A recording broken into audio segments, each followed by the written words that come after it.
kid in the 90s and early 2000s meant that you definitely collected something. Tarzos, trading cards, Tamagotchis, Digimons, Mighty Beans, Crazy Bones. My God, was it a time to be a kid. They had a collectible for everything, from marbles to yo-yos. But there was one type of collectible that just dominated our childhood, and that was trading cards.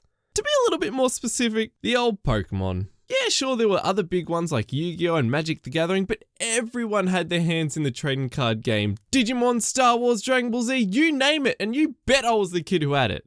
You know that one weird kid at school who was like, who wants to play Digimon cards? Yeah?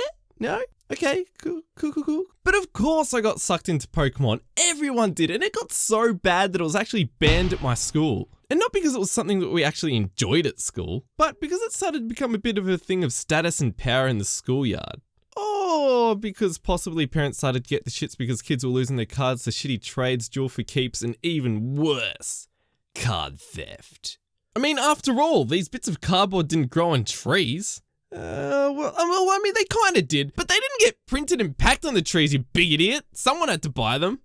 But once it got banned at school, people started to shift to other things, like Beyblades and Yu-Gi-Oh! Or Mighty Beans, I don't know, just other stuff. But me, being the big brain intellectual that I am, I had a couple of shinies up my sleeve. And my mate, he wanted them, and with everyone shifting over to other things, I had a pretty good idea. You see, my mate had a thing for shiny cardboard, and I had some of that.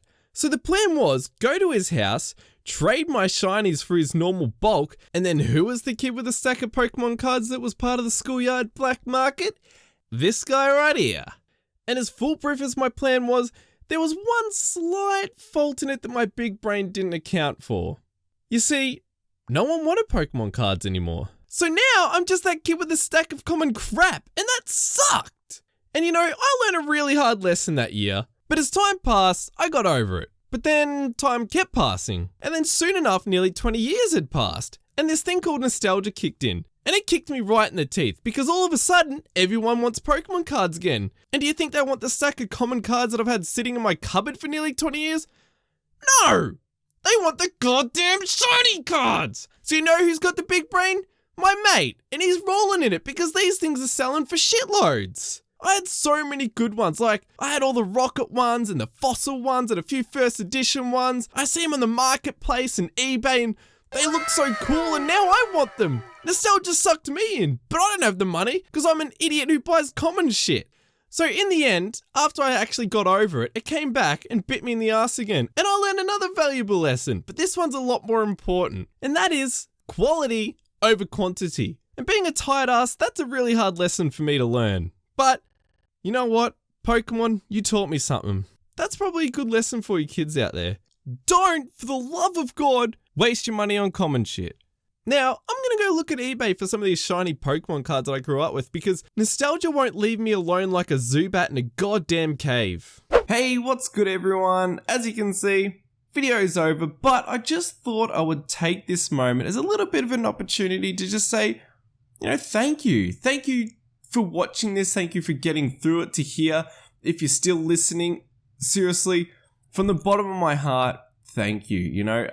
I cannot describe how much it means to me. Every like, comment, subscribe, sharing to your friends, your neighbors, your mum, your dad, your kids, your dog, your cat. It doesn't matter. It really helps me get a little bit closer to that dream of spending less time at my 9 to 5 and more time doing my passion, which is, drawing, telling stories, entertaining people, so seriously, it really does mean a lot to me. Getting a little bit deep here, but anyway, other notes, I've got a whole bunch of stuff going on. I've got a lot of pages and notes and just stuff everywhere of things that I'm working on. So I've got filler videos, maybe some Q&A ones. So if you've got any questions, you want to know how I do things or about me in general, I'm going to be doing one of those real soon. Maybe whack a comment if you want. Up to you. I don't know. No pressure.